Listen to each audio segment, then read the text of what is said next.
I was thinking that there is probably some Chinese proverb about what she's doing. She's she's a it's like if you're like bamboo, you Mm, survive by bending, mm. win this battle by bending with the wind, whereas a stiff tree is gonna crack. And Elle, isn't that your email signature? Isn't that what you always say? It's I the, do always say that. it's the only thing you've actually ever said to me because we don't know each other very well, and all you've ever said is be like bamboo. I And talk that's about not bamboo what a lot. you said.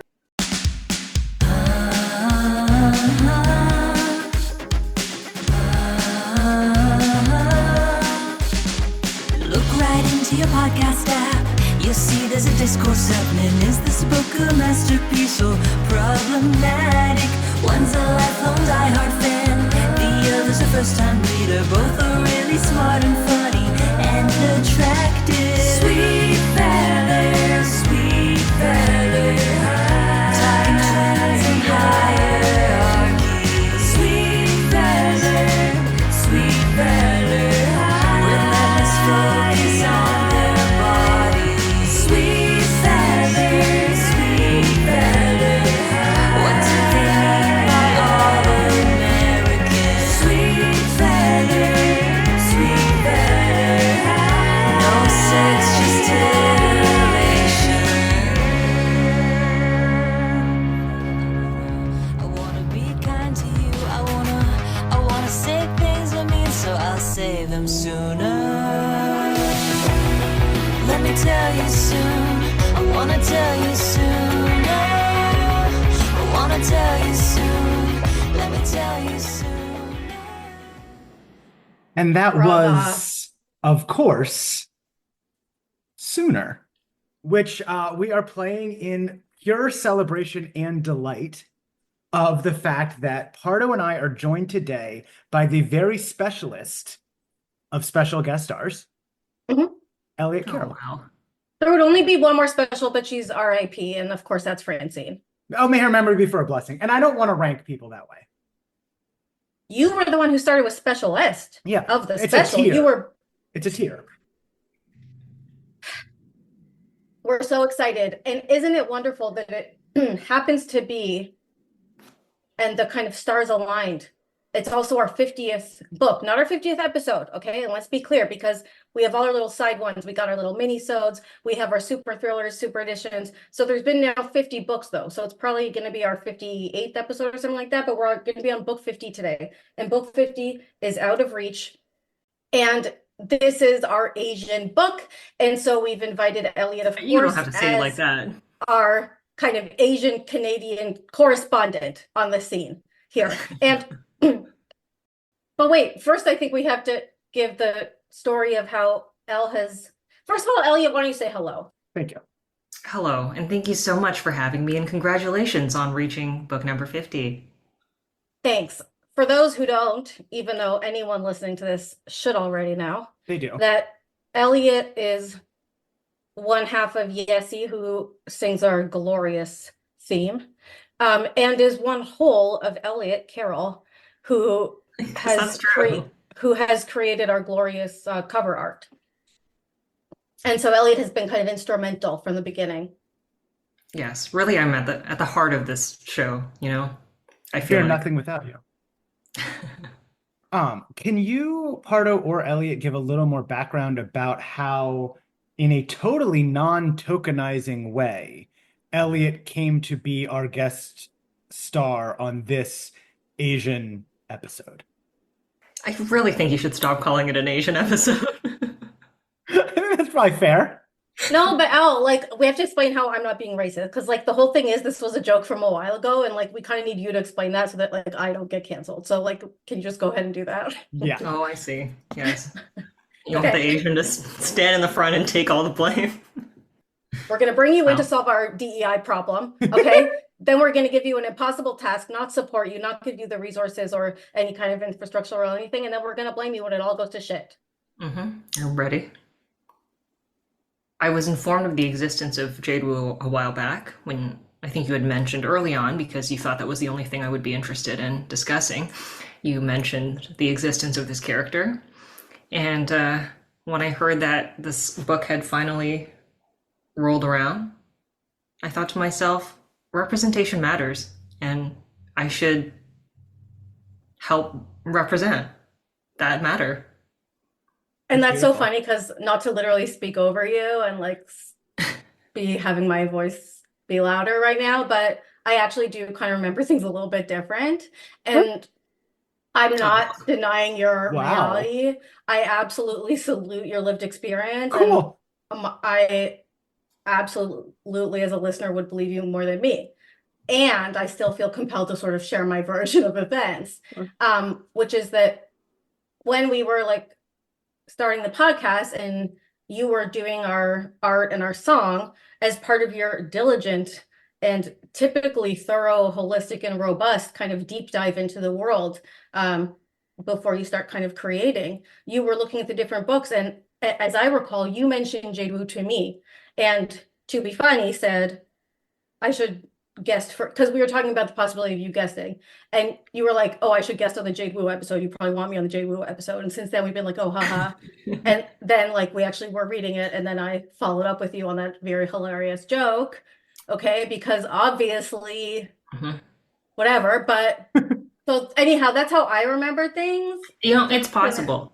I'm not, I was not a big Sweet Valley High reader, so I did not know who she was. Hmm. And I don't know, does she return in future books or is this it? This is her one book.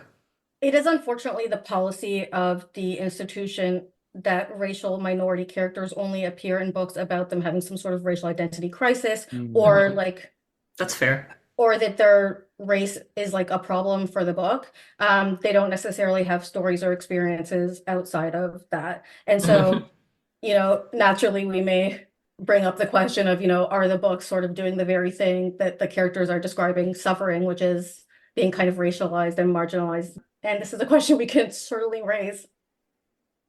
Yeah, Okay. just while we're raising questions, Pardo, I'd love to call you in. It's so interesting.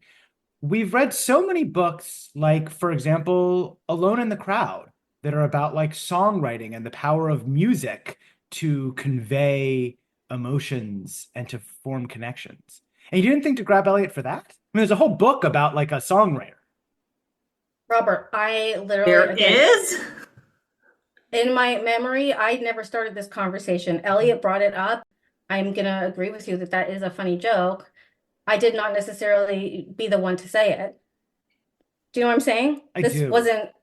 This did not come from me. I'm gonna have to delete this whole 15 minutes. Let's start from hello. Hi guys, and Elliot, she wrote our song, and that's the only thing about her that matters today. Okay, and Jade Wu, they have nothing in common. Except that we're both, and I quote, Stars. the epitome of Oriental beauty, unquote. I was excited to read it and chime in because I understand that the story centers around one very, very exotic, by Sweet Valley standards, student. And being quite an exotic student myself once upon a time, I thought I'd be able to give some real life experience to this discussion. And I'm also a great dancer. I'm not, I'm a terrible dancer. But I did, I grew up performing and at an art school, so I feel like we did have this type of situation. And Do you have a best friend called Melanie? I did have a friend named Melanie. I could tell. You give that vibe. Melanie Friend is kind of the overarching vibe you give. Yes, we were drama majors together. And I went by Jade at the time. Yeah, so we're very excited and we feel privileged to have Elliot here with us. Elliot read the book and so has tons to bring and share, and we can't wait to kind of dive right in. I'm very excited. So Elle, we have a couple structured pieces. The first one is we start with a 6-word review or 6-word summary, and it's, you don't have to think about it too hard, but kind of top of mind what you come away from this book, what you would say in 6 words. And I sort of take my liberties in how many words it is. Robert kind of sticks it. I do my best to keep it to 6 words, but do we need to do? Does anyone have something? I do.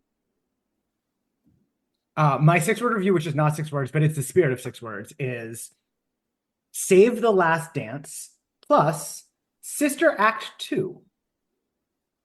100% Sister Act 2. I was thinking it for a lot of this book, yes. How could you not be? And we'll get into the resonances therein. Elle, do you have something? I'm gonna have to think about it. Okay, I do, but it's like a million words, and it's gonna be the academic style where it's like title, colon, longer thing. Okay? Mhm. Quote, I need a public, end quote, colon. Ambivalence about racial visibility in Sweet Valley. 11 words. Great. Rich. I've got nothing yet. We could like start, and if something comes to you, you can make that your 6-word later. Sure, sure.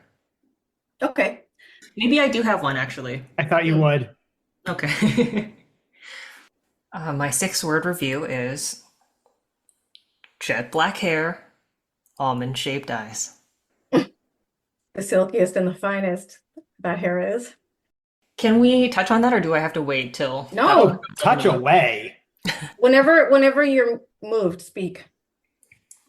Well, that description of Jade stood out to me because, and Rebecca will know this, but not being a Sweet Valley girly, as they say, growing up, I was a Babysitters Club girly, and their token Asian character, Claudia Kishi, is described in those exact same words in every book, which I find very interesting. Pardo wrote in the chat, maybe they're related, Jade and Claudia. I wonder if they could be cousins. That's extremely offensive because Claudia is Japanese. Wow. And Oh, Japanese and Chinese people can't be related now? Wow. That's offensive. Wow. That's actually offensive. Just to be clear, Elliot is a guest, but we do not endorse her views, and we understand that sometimes Japanese people and Chinese people are very related. related, like that they're sisters, or do you mean very distantly? I never specified. I said cousins, which I feel never like specified. is a word that covers a multitude of sins. They are not cousins as far as I know, but they are Asian characters, teenagers of the same era of the late 80s, and they're very, very different, but yet similarly reduced to those two physical qualities in such specific terms.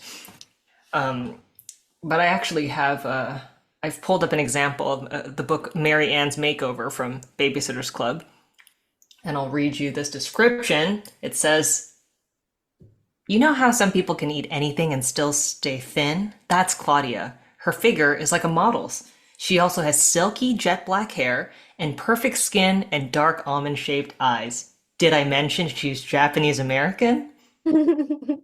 As if that weren't enough. But what do they mean? As if that weren't enough. It's not enough to be Japanese American. As if that's not enough things that she is. She has a fantastic sense of fashion. And then they describe her outfit, which in this case is a slouch hat, a sequin vest, an oversized button-down shirt, stirrup pants, and lace-up boots. And she looks stunning. So it's not just the jet black hair and almond-shaped eyes, but silky is also the terminology they use there. So I don't know if did this book take that, or is it just that everyone thinks the same thing? I think there might be a limited imagination among white writers in the late 80s about how you might describe someone's features. It's isn't it eerily, uncannily Oh, similar? yes.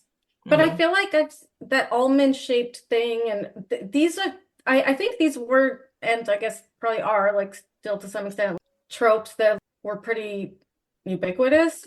Like I just remember seeing that word almond eyes, like it wasn't even just this, like it was a lot. These specific features that you would see like repeated over and over. So I feel like it was more than those books too. There's also just the way that white writers tend to describe non-white people through food is so like gross and so focused on consumption. And we see that with the almond-shaped eyes. And I feel like in lots of texts we see like caramel skin or like something like the like blah blah blah. And I just thought that, this continues in that trope of, are you gonna say coffee colored eyes with Todd? No, I was gonna say I thought you meant the way they always see them fucking chopping vegetables. Like they're like we'll get to it, but like Yeah. Elliot in previous books, like there was a really crazy moment where Alice Wakefield, the mom, was like, I don't know why Mexican food always is chopped in so small pieces, but like you always chop it in small pieces. And we were like, is she like tripping? Like what is going on right now? And then we had this joke of like, oh, Mexican food is always chopped in small pieces. And then in this book we learned Chinese food apparently is always being chopped in small pieces too. A lot of chopping. It's true. Okay, so they got something right. Great. Let's go to the cliffhanger from Playing for Keeps, Sweet Valley High number 49. On the other side of the cafeteria, Jade Wu reread the Eyes and Ears column for the third time. Will JW, rumored to be Sweet Valley's best ballerina, try out for the dance lead? Stay tuned, folks. The auditions are this week. Feeling slightly sick, Jade realized she had to be the one the column was talking about. She didn't know how Elizabeth Wakefield could know about her dancing, but it didn't matter now. What mattered was trying out for the show. I have to get a part, she told herself fervently. Being a dancer means dancing in public. She pictured herself pirouetting across the stage in a blaze of lights, but instantly, that picture was replaced by one of her father. Traditional and conservative, her father would never agree to let her perform in a variety show. She was sure of it. He's so Chinese, she thought. It's not fair. Doesn't he realize that I'm American? Doesn't he know this isn't the old country? Straightening her back, Jade folded the paper and nodded decisively. She was going to get that part no matter what her father said. Will Jade Wu win the leading dance role in the variety show? Find out in Sweet Valley High number 50. Out of Reach. Okay, plot summary. Why don't we do sentence, sentence, sentence, like where we go consecutive, That's like an improv exercise. And we'll just do A and then B? Yes, and Okay. Robert, you want to start? Jade Wu is a very good dancer who lives in Sweet Valley and wants to audition for this weird fundraiser variety show where there's a 15-minute dance solo at the very end. That's not even at the very end because then there's like a kick line or something after it. Yes, and her schoolmates are not happy about this because she's Chinese. I shouldn't say all the schoolmates. It's in particular, it's Amy, who's very racist, I mean, she is a real, and nobody calls her out really. No, everyone's totally fine with it. it's bad. It's very bad. Jade's parents, and in particular her father, are resisting and not supportive of her doing all this dance stuff. And there's a tension between the father and Jade around. There's a very blunt comparison that Jade describes of like her versus him. He's old, she's new, he's past, she's present, tradition, modern, Chinese, American, and like they are sort of seeing this as like this like, or she's viewing this as this like zero sum like conflict kind of thing around her identity, and she wants to more like assimilate or like have more American and white friends. Anyhow, so he like doesn't want her to dance, and she basically like auditions and gets the solo and whatever, and like rehearses and does everything in secret, and is also secretly dating this white guy David, to whom she reveals her big secret. And I will pass it over, I guess, to Robert. Yes, and I wouldn't say she's secretly dating David. I think they're just getting to know each other. But Yeah, not regardless, secretly, but like her dad wouldn't support it, I mean. Like Right. her dad, it doesn't let her date, is what I meant. Jade feels lots of different emotions about being tokenized and ostracized within school. And one of those is that she feels like everyone expects her to live up to Chinese stereotypes. And she is very embarrassed that her grandparents run a laundromat. And she tells David this and in secrecy. And then everyone finds out. And so she assumes David is the one who told everyone. And she gets very, very angry.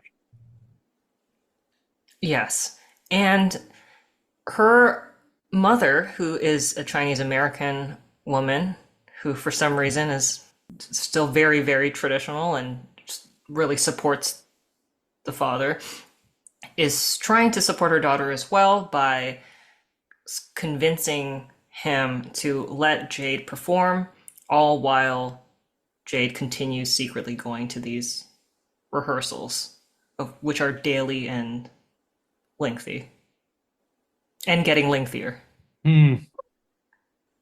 Yes, and basically what happens is like she's being ashamed, and then working class David, whose mom is actually even a house cleaner, and Of he's all not even things. having shame around that. After she gets mad at him for supposedly revealing this secret, he tells her all the things of like, you know what? It's actually fucked up that you are like making this be a shameful thing, and you need to accept who you are, and like you have a shitty attitude. And then he runs off and like destroys the art sets. That is like a big insult because they all had her face on them and her distinctive quote unquote features. And then her parents go to the dance show, like her dad decides to accept it, and like that just sort of gets resolved on its own.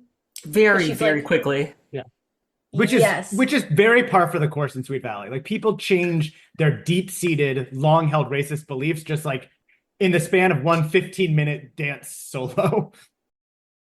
It is similar in the sense that like everything randomly resolves at the end, but it's not, I think, par for the course in the sense that what was different about this book was like we didn't have a moment of her having to actually defy her father or and say the big speech. Like he on his own came around because of this like gradual convincing that the mom did, and she's like, well, I just am gonna hope it works, and like then it did, and he gradually showed more interest and gradually decided to support, and by the end he was like fully supportive. But usually what we see is they're like no no no no no, or like being oppressive or whatever the whole book, and then the kid finally asserts themselves and yells at them and says their whole speech about like I need to whatever for myself and I'm a person and blah blah, and then the person instantly is like becomes a different human being and is accepting and nice and supportive, and like we're like okay. But we actually, I thought it was actually sort of, in terms of also the pacing of it, it was sort of interesting that there actually isn't like the big climax moment is with her and dude, like she never has to actually be like shit, I gotta say the thing to my dad and then he's gonna suddenly respect her. He's fine with everything at the end. Yeah. Dr. Wu is fine with everything.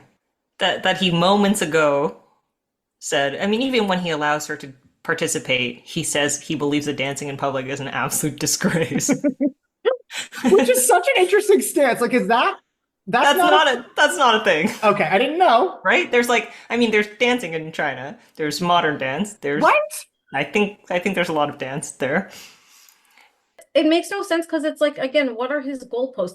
We get this sense that he's like vaguely against anything American or anything that isn't also like that he But considers serious. her dance, even that she's doing, I think it was like inspired by an old Chinese dance or by Chinese music, and like seems like something he would really appreciate.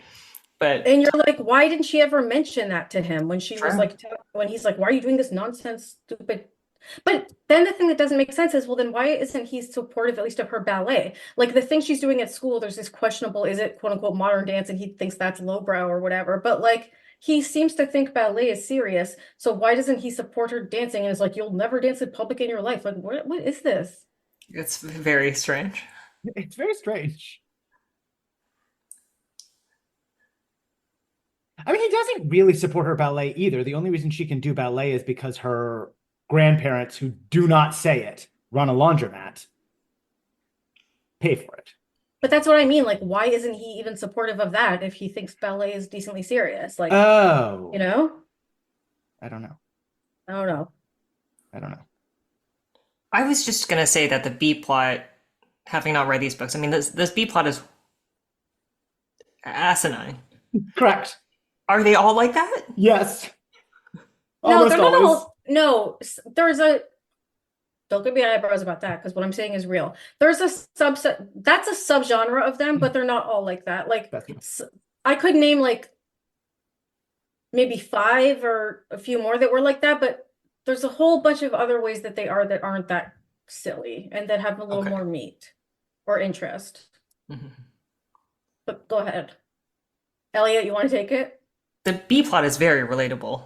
I would say more relatable for me than the A plot. Yeah, which is why we had you on today, of course. Exactly. As you approach middle age, talk to us. I'm desperately clinging on to my youth. I'm shocked that decades have gone by since my high school graduation. My twin daughters are encouraging me to embrace getting older. Rick, is that his name? Ned. Sorry. Sorry. That was just He seems like a Rick. Okay, Totally. whatever. spiritually, Ned. he could be a Rick.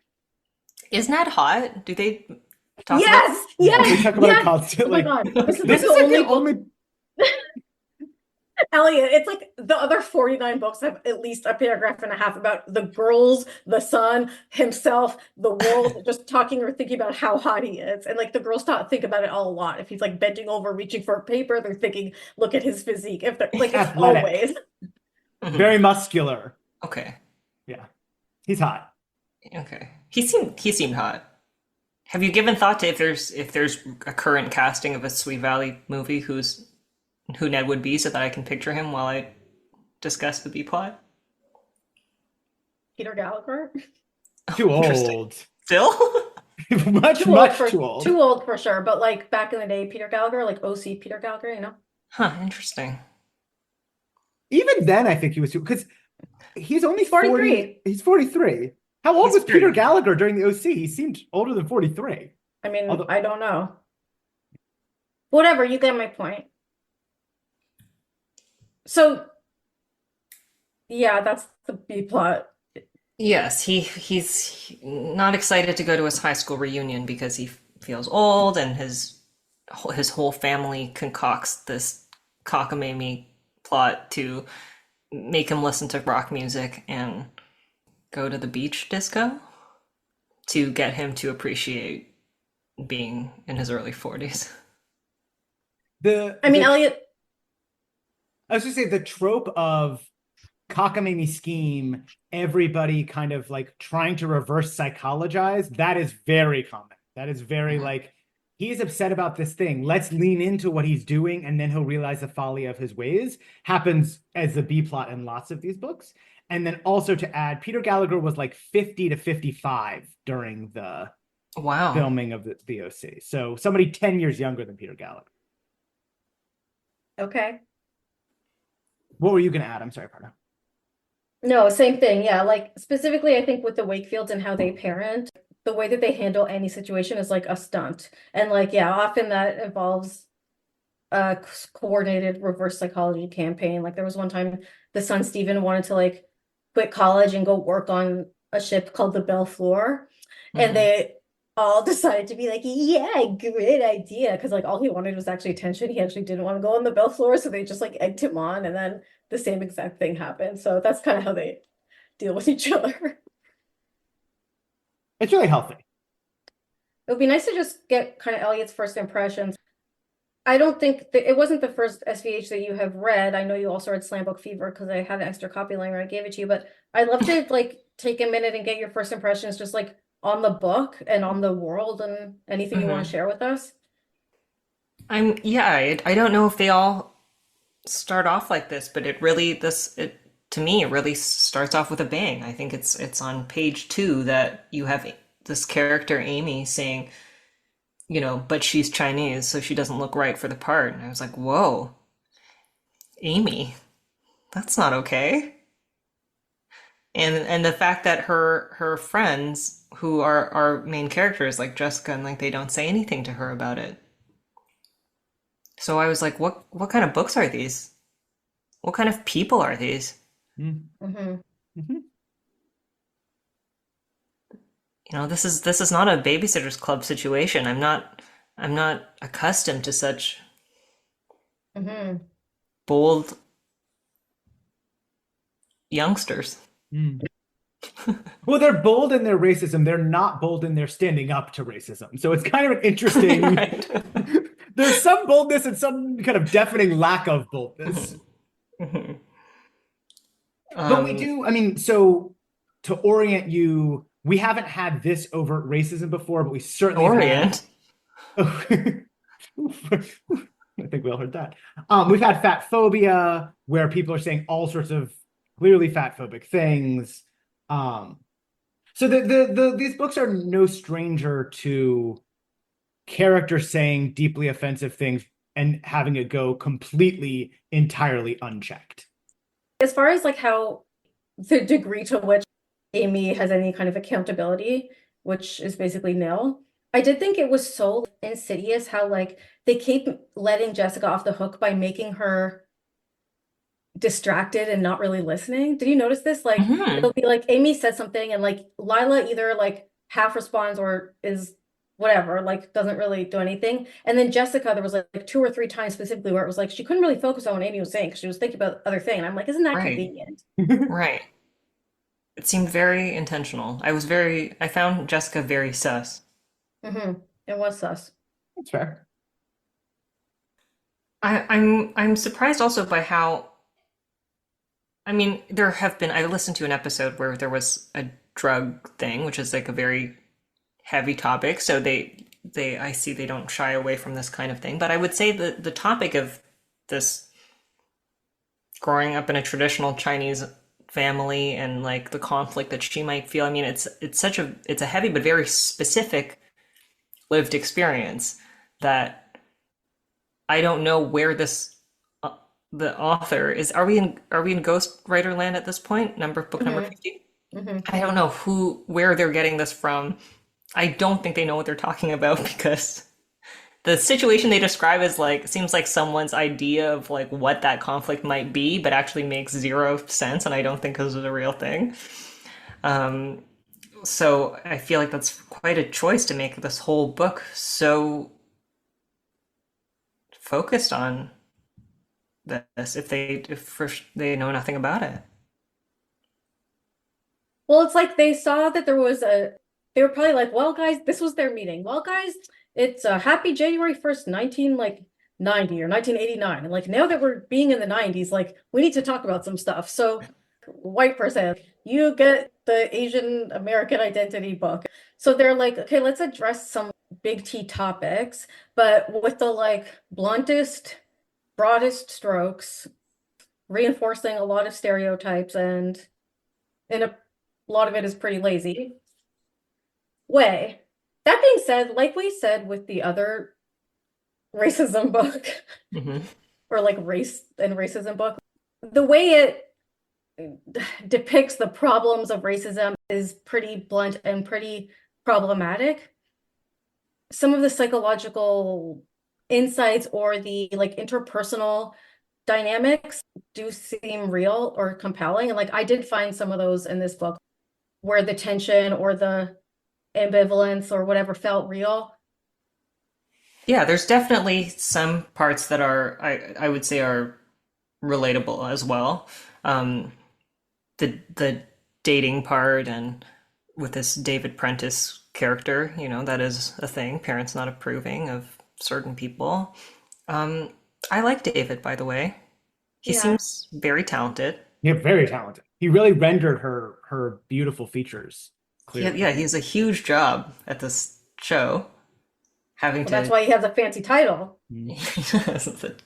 Art and set director. He's designing posters. As a designer, I find that relatable. I really was interested in his graphic design process and ability. That's why we asked you to be on this call, to talk about the graphic designing of it all. That's what I thought. I thought you would appreciate how he took care so that the lettering on the poster didn't obscure the visuals. And that was something Elizabeth was saying, good job, David. And I said, I never thought of that. that. Because I would have just like put the words over Jade Woo's kind of exotic and perfect features, but then you wouldn't be able to see her features. He figured it out. He figured out how to do both. Yeah. I think it's what you said about they chose to tackle this with none of the requisite knowledge or skills to do so thoughtfully. Is interesting to me, and it also kind of brings to mind the question of like, who is their intended reader and who is their intended audience, and to what extent does this need to be relatable to an Asian American or Asian Canadian You're person. exactly right. You're exactly right. But keeping that in mind, I would say overall, it's actually great that they have this story at all. You know, they're well-meaning, but you know, things were different back then. I think that if there were teenagers reading this book and getting they're getting this story out of it, it's not the worst. I would have been thrilled reading this book Really? as a kid, for sure. That's so interesting. As an adult, I'm extremely offended. As a Of kid, course. thrilled. Mm, mm. I was thrilled So, by all kinds of things back then that today would be considered cultural appropriation. I would be thrilled. I loved seeing anything like that. It was just different back then. what would 11-year-old Elliot's 6-word review of this book have been? Great question. Let me give that some thought. Okay. Okay, so now we do guess the taglines, which Elliot, I don't know if you've seen them, but would you like to participate in guessing? Usually Robert guesses because I've seen them because I'm reading the hard copy. Yeah, I can guess. I don't think I saw it. All right, take a guess or a gander. You know, we have the one on the front and the one on the back. The one on the front's usually a little longer. The one on the back's usually 1 to 3 words, dot, dot, dot, a little bit vaguer. Will Jade Wu get to dance for Sweet Valley? Not bad at all. Hmm. Is there anything about being caught between two things? Ooh. There often is, not not in that particular sort of phrasing this time, but Okay. thematically, yes. Okay. It's will Jade Wu have to defy her father to get what she wants? Hmm. Ooh, I just had an analysis. When I first read that, I'm like, okay, like on the level of paraphrasable content, this seems like, yes, she does have to defy her father. But I'm like, no, the answer is she doesn't have to defy her father because she's strategic and she shows her power in a different way. Everyone's telling her, you have to stand up to your father. You have to tell him. You have to tell him. Her dance teacher says that, and her friend Melanie says that. She knows that the way to actually get what she wants is by not openly defying him because that is too disrespectful or whatever. And like she could be seen as so demure, and her mom and her both could be seen as so shy, but they're both being strategic. You know the thing about like housewives love to say this, the man is the head of the household, but the wife is the neck that turns the head or whatever. It's like they're getting their way and having agency in a way that maybe isn't as visible because she's not having that shout at him moment. And she just kept going to rehearsal and sort of assumed her mom would work on him. And her mom didn't say explicitly what she thought, but like subtly and roundabout worked on him. And like that did work. She doesn't have to defy him at all. She really just keeps her head down and just it all works out in the end. I was thinking that there is probably some Chinese proverb about what she's doing. She's a you know, it's like if you're like bamboo, you survive by bending, you know? Win this battle by bending with the wind, whereas a stiff tree is gonna crack. And Al, isn't that your email signature? Isn't that what you always say? I do always say that. It's the only thing you've actually ever said to me because we don't know each other very well, and all you've ever said is be like bamboo. I talk about bamboo a lot. Do you want to guess the back tagline? Something, something, dot, dot, dot. I want it to be like a clash of cultures, dot, dot, dot, but I don't even think they're that aware. Is it bamboo bends, dot, dot, dot? Bamboo beds. Any more guesses? Is it about David? It could be. It's multivalent, as they often are. It's about a lot of things, Elliot, okay? It's actually not about only one thing. Impossible dreams, dot, dot, dot. That's the tagline on the back. It's very vague. That's what the back ones often are, yeah. It'll be like a darkness unfolds or whatever. You're like, huh? Or like, or it'll be like a future like shadow or something. Okay, now the cover. Uh-oh. I'm very nervous. I mean, there's one thing that stands out a lot to me.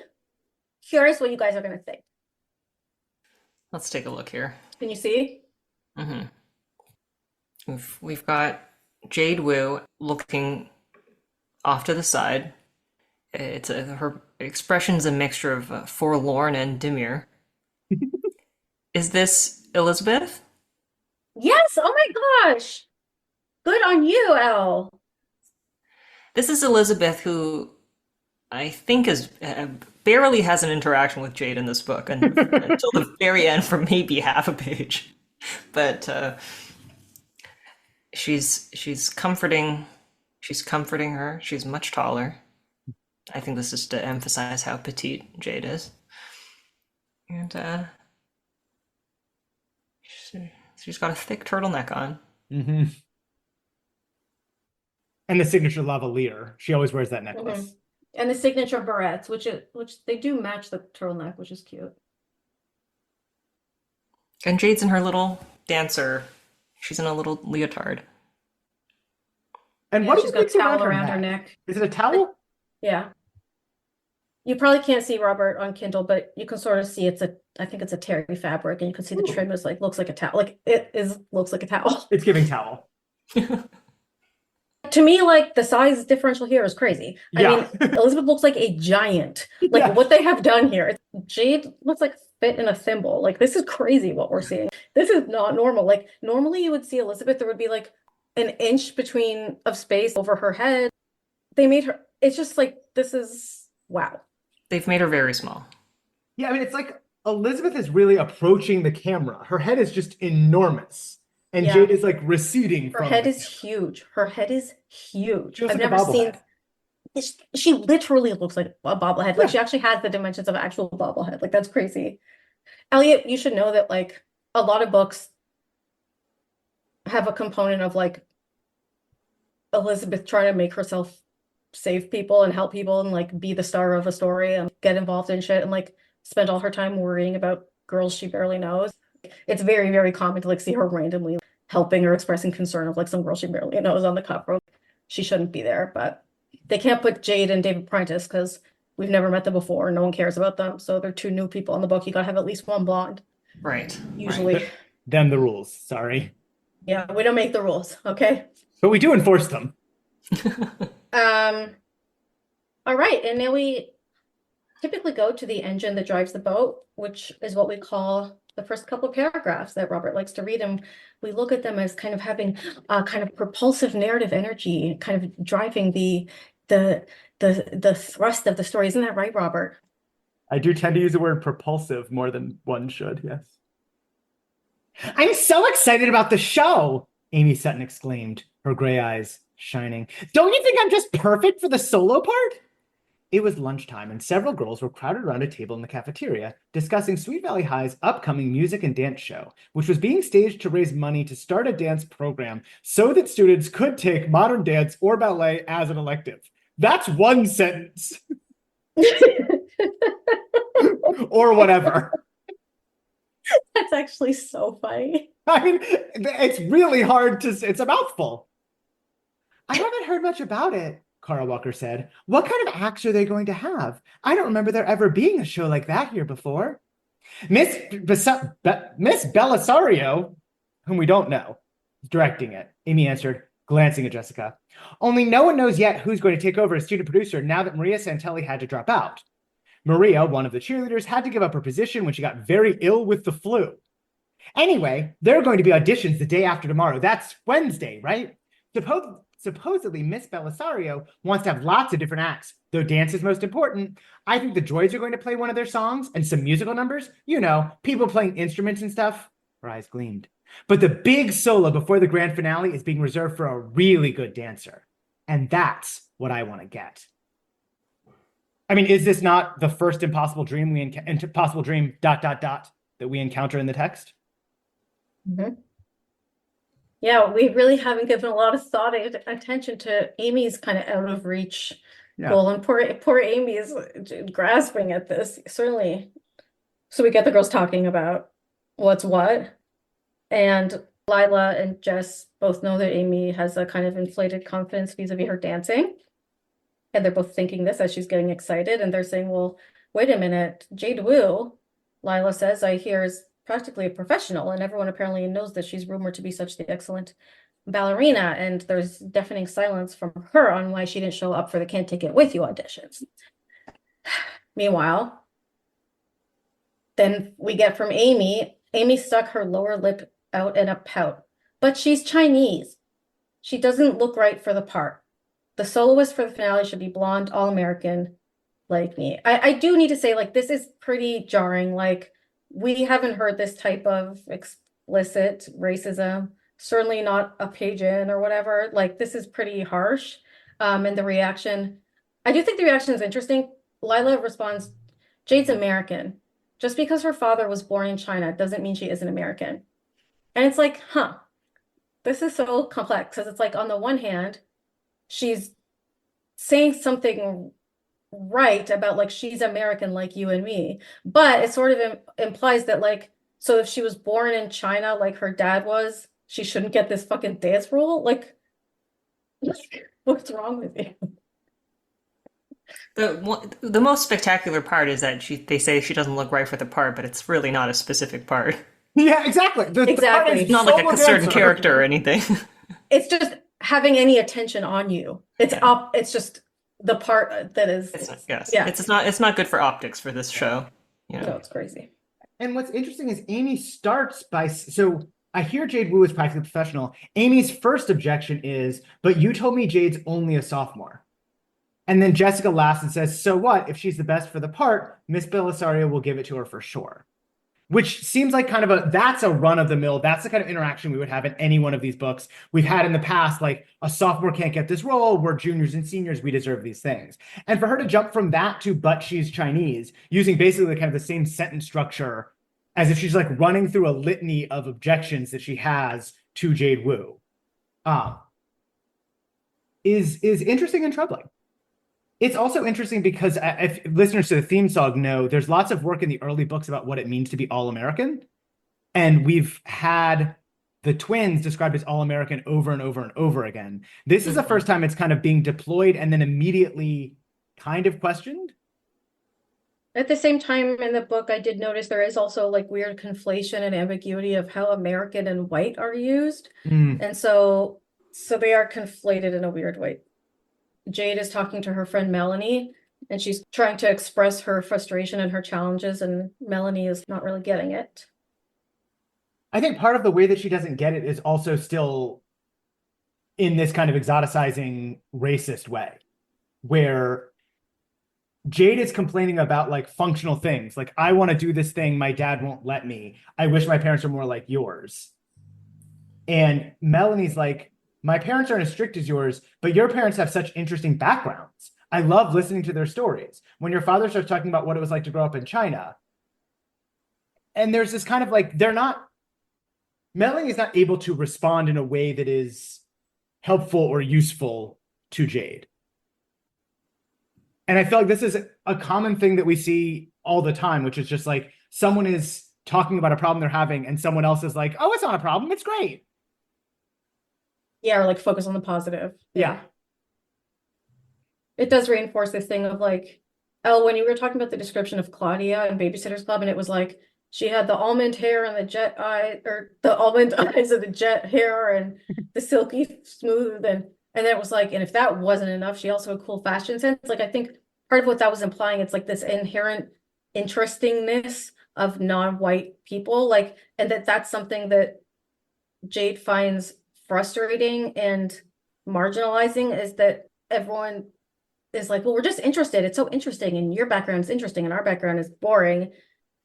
Yes, I think every person, maybe 5 people, Melanie, Elizabeth, David, her history teacher, possibly even her dance teacher, every single person she talks to says, but I wish I had a background like yours, but your parents are so interesting. Which I guess here is supposed to be, it's almost kind of telling the reader, I think, of this book that is supposed to be the positive thing. And that it's like encouraging, it's almost like, is there a petite Chinese person in your school? Like, it's okay if like you think they're interesting. Like they're don't be racist to them. Their parents have an interesting background and they have an interesting background and wouldn't that be cool? Like it almost seems like that is supposed to be, you hear from kids and adults and like it's clear that that's okay. Which again, today I think we would call that othering and a microaggression and you can't just go around asking people that, but again, I would have probably felt very seen by this book at the time and found it very relatable. But that is kind of the response she gets from everyone, is just telling her that being Chinese is interesting. I agree that I think the book ultimately does very much approve of that perspective because like by the end of the book, part of her own journey or whatever is like one of the things she apparently realizes is like, oh, I was just being defensive. People really are just interested. And I could tell them stuff about being Chinese and like, I don't have to take that as a insult. So it's not giving any validation and it's making invisible or just taking away the actual problems of treating someone like this representative for your like curiosities. It's almost convinced me. I was like, Ooh. maybe it's not a microaggression. And I'm taking way too much offense when people ask me where am I really from. They're just interested. It reinforces this thing that what's important is intention and not the effect it has on someone. Because like what Elizabeth tells her and what she internalizes is they don't mean it in a bad way. They're curious because they think it's a cool thing.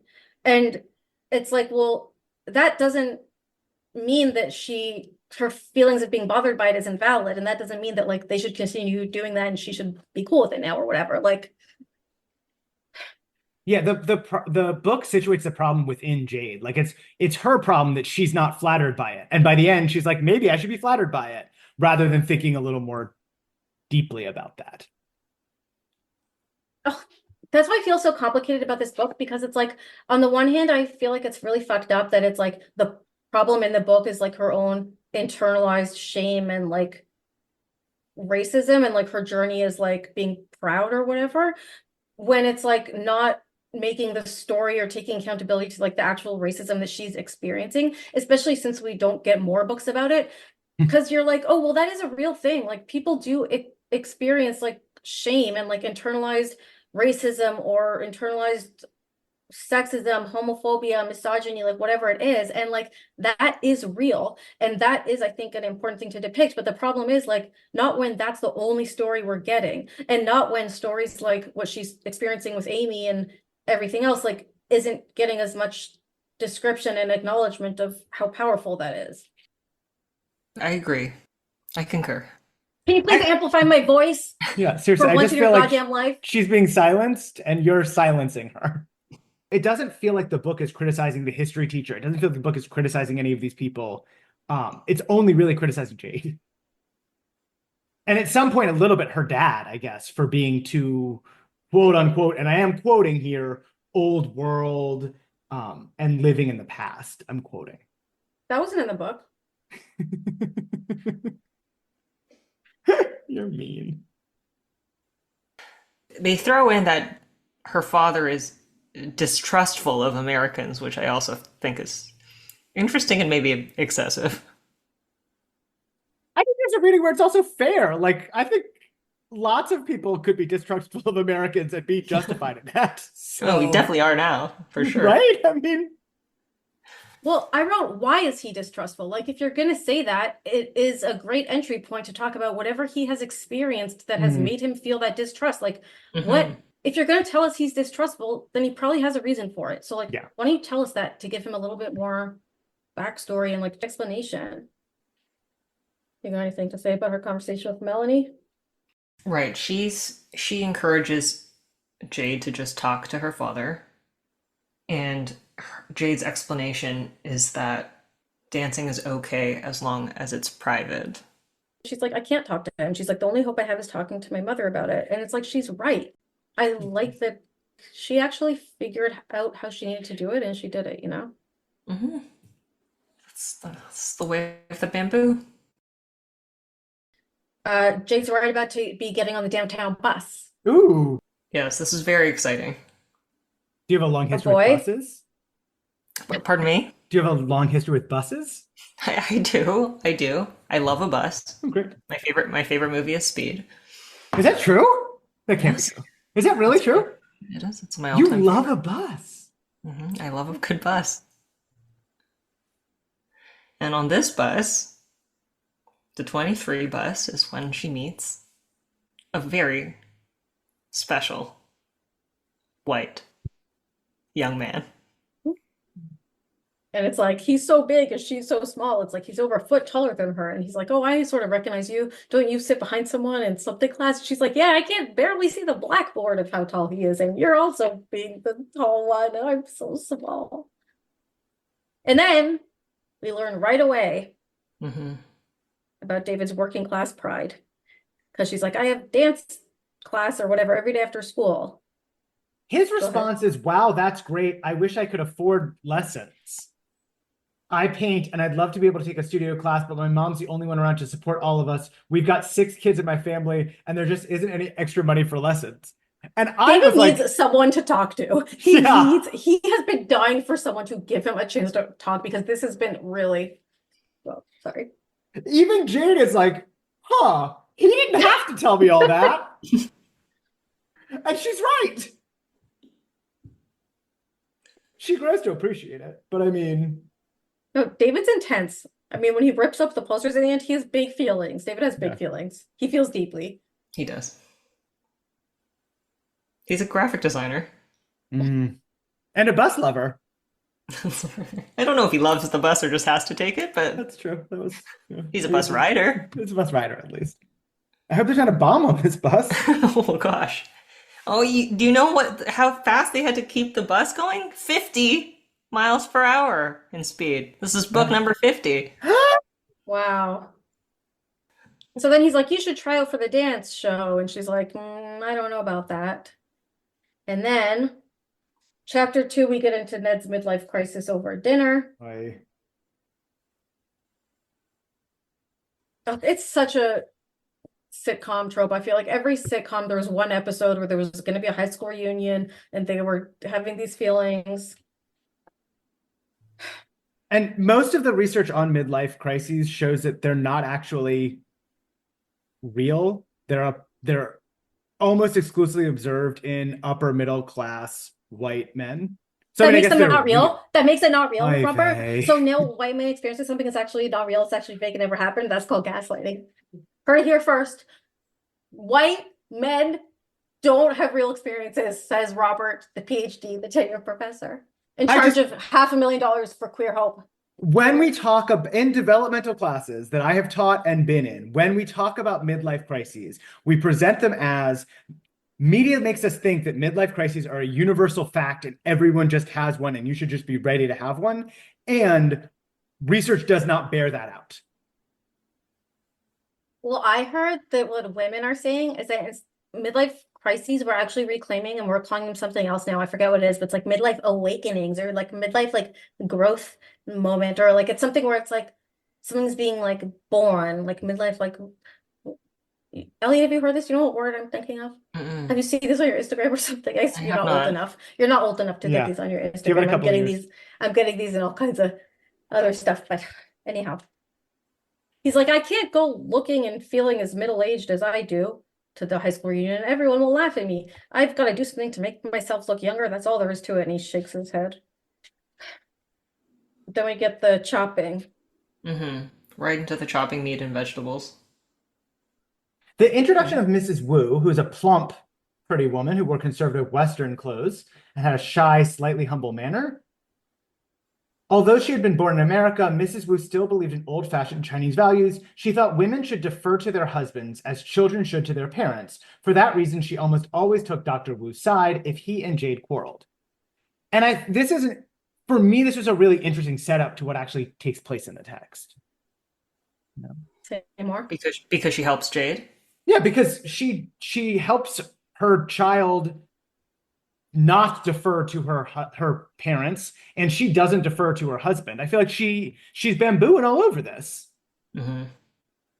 But maybe And that's what it's saying, because it's like she takes his side in the quarrel, but that doesn't mean she's not going to further the agenda of the other quarrelee, because it says she takes his side in the quarrel. Still, Jade knew that any hope she had lay in getting her mother to be on her side first. They confirm what her father's whole thing is, which is that he will never allow Jade to dance in public. This is the hill he's dying on. It's so Dancing specific. in public. It's not like they're strict and they want her to not do the arts or they don't want her performing a dance, like he doesn't even know what the dance routine is, right? It's not, she's not stripping, she's not doing anything that he might find completely out there. It's just dancing in public. And it's not like Sister Act 2, where he had a backstory where he tried to dance in public and failed. Oh, I And guess we that's don't why know he that. did. I guess we no, well, we know he did his physics and then he was a consultant and then he was a science. I mean, they would have mentioned, I hope. I think there is a world in which he wanted to be a professional public dancer, and he was told, no, we don't dance in public. Like, it's kind of the opposite of Tina Turner's private dancer. He wanted to be a public dancer, and the answer was no. Yeah, I mean, it would explain it. It would explain a lot. It's honestly the only explanation, right? He says, I don't want you. He doesn't like to think of her wasting her talent doing some kind of strange dance in front of a group of people you don't know.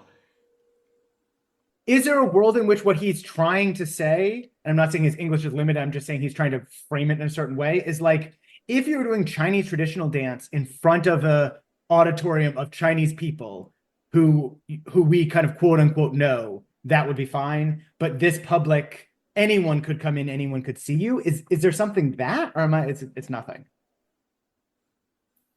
And on the other hand, though, when I found out that Jade's dance that she's doing is kind of a Chinese dance, that makes no sense with the rest of the book, where all she wants is to pretend to be American, not have anything to do with anything Chinese. She's like, who's Chinese?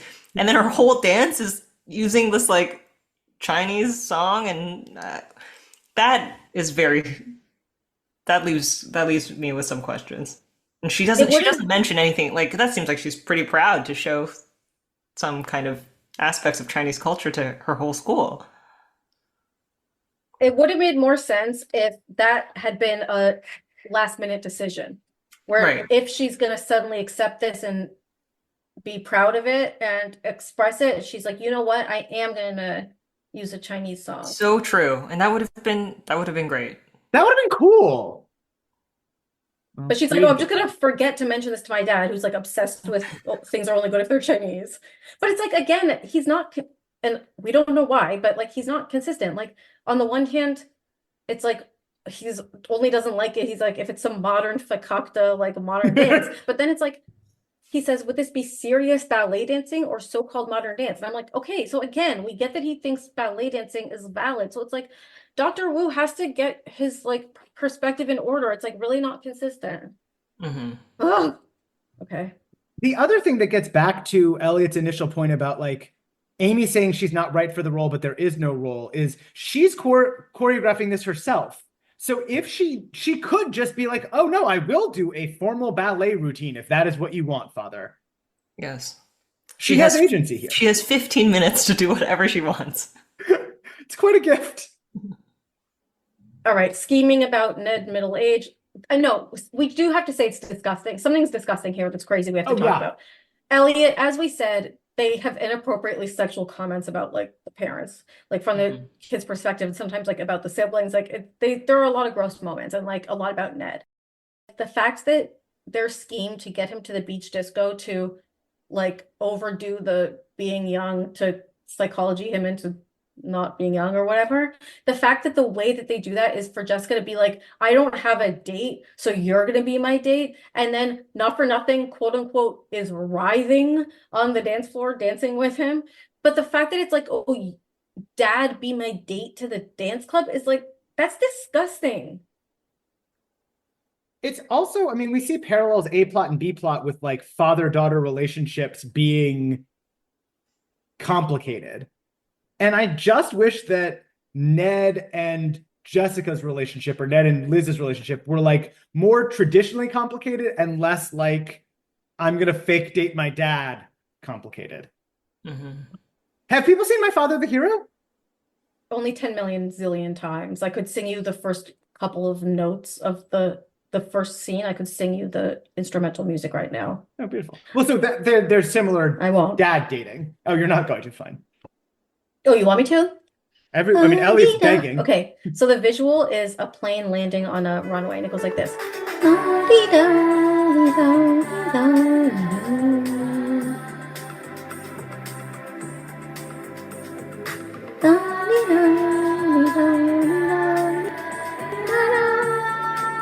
Okay, chapter 3. Oh God, we get the really uncomfortable conversation about the Chinese as a people in Jaworski's class. Well, again, just as the lead up to when she describes what her dance is. I really can't get over it. But here's how Jade describes her feelings about all things Chinese. Doing this unit on China in her history class didn't appeal to her at all. She didn't like the looks the other students gave her. They're expressing, suggesting that she should be contributing something to the discussion, as if she knew more about the subject than they did. What could she tell them? She didn't like to be singled out. She wanted to be exactly like the other students. And what kind of dance does she do? Without even no explanation as to why. But yes, in this class, her heart falls when the teacher asks her about her family, asks if they still practice Chinese customs in front of everyone. He starts off by saying, today what we're going to talk about is Chinese culture at large.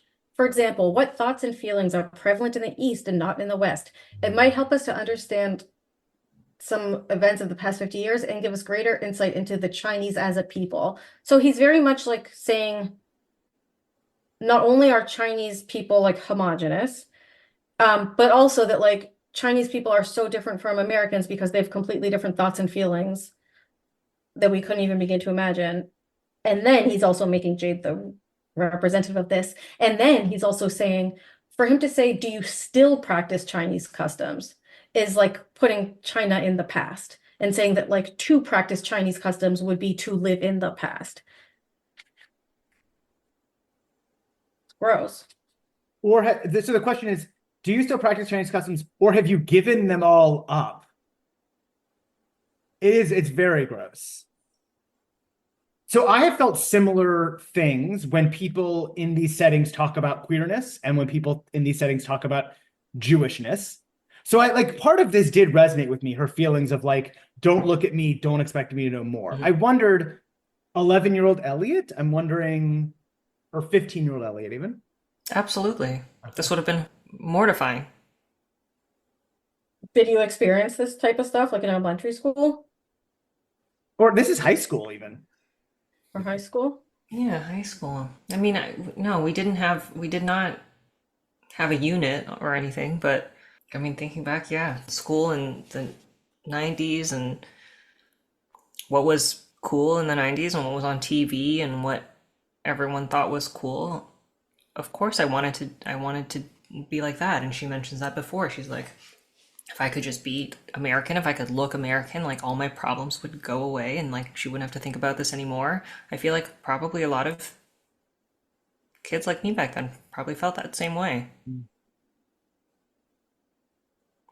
There was nothing, no one's saying that something that is anything like you is cool, right, in school. So, and there is nothing that you can see that's like that. So, for sure, this was, and then, I mean, her being so embarrassed that she makes this joke saying that her family doesn't run a laundry. Yeah, it's quite cringy. I was saying, it's so cringy and it just feels so relatable to me, just feeling like you're under the microscope and so you just say something that is awful and that is also like true and you're like, oh shit, now I'm in this weird situation where it feels so 15 and real to me.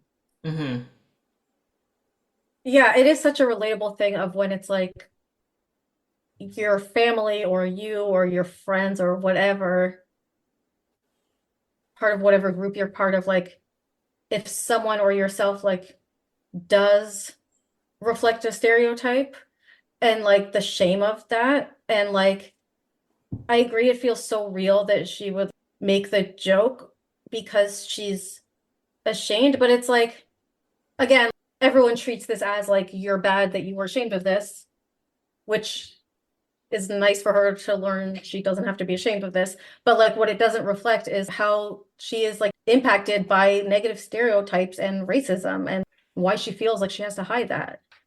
And after she makes that comment, it just talks about how she knows that she was rude and that she should have just participated in this discussion, and she made the snide comment when in fact, I mean, the way that she's singled out is not something she did, and it's very embarrassing for her. Yeah, partly she's trying to get him to STFU, which it works. Like he turns away to talk about Mongolia, so she's off the hook now. So it worked. Rightfully Yeah. so. Mhm. Yeah. Yeah. I hope there's no Mongolian student in the class because they're gonna go through it. Mhm. And then after the class, she's getting hit with this left and right. She leaves the class, and David comes up, and he's so disappointed that she doesn't have any Chinese traditions. He's personally just so disappointed by this. Was that true what you said in class? Your parents don't keep up any of the old traditions? It would be cool to have an interesting family like that. My family's so boring. Who wants to come from exactly the same background as everyone else around here? But yours is what David says. Yeah, and like her feeling this shame and stuff like isn't because she's bad or doesn't get that stuff is interesting and cool about China. Like she gets that stuff is interesting and cool about China, but she doesn't have the privilege to like share that like other people because it's made to be her defining trait. And like they can only see her as Chinese and nothing else. And so it's like she feels like she has to like, it's like, yeah, she'd probably be happy to share with them if they weren't always like putting her in this like microscope of Chinese person. She'd probably be happy to talk about her family same way other people would talk about stuff. Well, that's the other thing, is that other people don't talk about stuff either. Like I'm sure that David has some cultural practices that would be interesting to Jade. I can't imagine what they are, but I'm sure he has something. But he kind of whitewashes them and says like, "Oh, we're boring, you're interesting." And so she's being asked to kind of engage in a cultural exchange, but she's not getting anything for what she is being asked to give. Yeah, they treat it like she's the only one with culture. It's that Yeah. thing of like white people don't have culture or whatever. Yeah. We get Jade and Eve. We're in dance practice, and Eve is her dance instructor, whom she calls by her first name, which I found very strange. She's probably young. Oh, you think? Oh, I'm picturing Eve as being older. I didn't realize Eve was. You think Eve is like young 20s? Yeah, I think she's like 26. Regardless, Eve is wise, because Eve says something that I was like, wow, adult Robert should probably write this down and remember it, which is just, one of the toughest things about growing up is realizing that you can have some serious disagreements with people you love and still love them. I was like, oh, I should write that down. That is helpful, Eve. Thank you. There was another character who said something so similar a few books ago, which was like, it was a kid and they said it was a boy. And I forget who it is, but he was like, one of the hardest things about growing up is like having disagreements with those close to you or something. And we were like, wow. And I'm blanking on who, Justin Belson? It was Justin Belson. Oh my God. It was Justin Belson. He was talking about Molly and he said it to Regina. I'm going to get back and find it. Okay. Chapter 4. Well, just very quickly, you referenced this in your 6-word summary. I just wonder what people thought about this idea of Eve saying, you have to come to terms with the fact that your particular talent is one that needs a public. Dancers need an audience. It's part of the art. We talked in On the Edge, which maybe Elliot you listened to because it's the drugs one. And in that book, we talked about Regina having all this conflicting feelings and ambivalence around her own visibility kind of to the crowd and to different crowds. And sometimes there would be these asymmetric interactions where people would be like, oh, we know you. And she'd be like, but I don't know you. But then she would also relish attention and she would do things to get attention. And she would like when everyone was staring at her, or she would be bothered by it. And like a lot of that. And I saw a lot of that with Jade in this book, where it's like all the outside descriptions of her are that she's like shy and demure and stuff. And like with Eve's encouragement, with this sort of construct of like ballet needs a public or whatever, she like is empowered to keep pursuing this dance stuff, and she really does enjoy the attention, and everyone describes her as a star, and like in the cliffhanger she was imagining herself under flashing lights, and like there's moments where she like can finally relax and finally enjoy hanging out with people, and she's the center of everything as part of this whole variety show. And so I think we learned that like she has these constraints or whatever, but she really does want to shine, and she likes Mm. that. Hmm. But again, it's like her visibility, it becomes detrimental or whatever. Same with Regina, when it's like she's not controlling it and it's used against her, and she's made hyper visible and marked and tokenized, like in the China conversation in Jaworski's class. Amy has a Tanya Harding moment, and when they're in rehearsal, did you guys, where she's like, my shoe's broken, my scrunchie's broken. So Jade finds out that she's solo dancer, and David is really happy. He really seems to care. The best thing is that I get to design the posters around you, Dave was saying excitedly. What are you doing during lunch? I want to get started right away. I've got everything set up in the art room. I just need...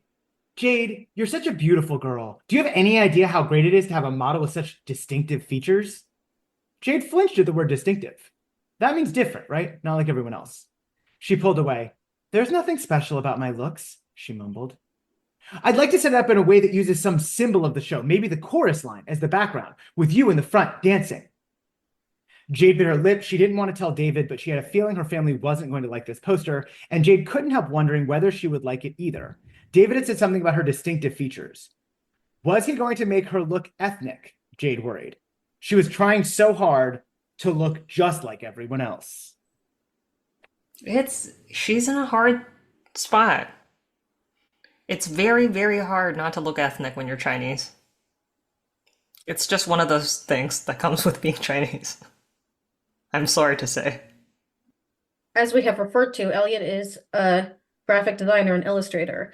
And I know that we've talked about in the past some jobs that you've had where you had to illustrate pamphlets or something, and they were supposed to have like illustrations of diverse communities on them. And we talked about like some of the challenges around how to not ethnicize people in a fucked up way through illustration, but still represent diversity. And like, how do you do that? And I remember once you telling me like, you just have to make everyone a blob. That's correct. It's blobs or dots. You can have blobs, different shapes, different colors, different sizes. And that's pretty much all you can do. I mean, this is not when I'm working on my own art or whatever, I can do whatever I want, but this is, I guess, in a corporate or client situation. I could probably pull up a comment or something that a client might have given me about it. Should we see what they asked for? I'd be They asked for fascinated. diversity, but they don't want to see any specific diversity? Sure. They just say, you know, if you want the eyes to be kind of a certain kind of nut, that's nice. And I love eyes. I've pulled up some emails from a client I've worked with at some point. And name that client, of course. We're going to name and shame. So if you could, actually just give their Terrible email client. address and we can eat it. They forwarded me. They went and asked somebody. They were so concerned with the depiction of people. Actually, let's rewind a little bit. Let's rewind and see what I want to be kind with you. I want to rewind with you. I. Thank you. Thank you for that quote. One of my favorite songs. I had probably designed something with people in it. And I think I'm pretty good at doing it in a way that is just a normal way to show people. A normal way to show people, huh? Yeah, sure. They Okay. said, and they said I had really liked the direction with the depiction of people. However, given the theme, I think we have to err on the side of ensuring the graphics are seen as inclusive. And they forwarded me, they had reached out to someone else for feedback and sent it to me. And this is what this other person said. Representing diversity, inclusion, accessibility, these aren't easy. So often folks start to show different colors, different abilities, difference visually. And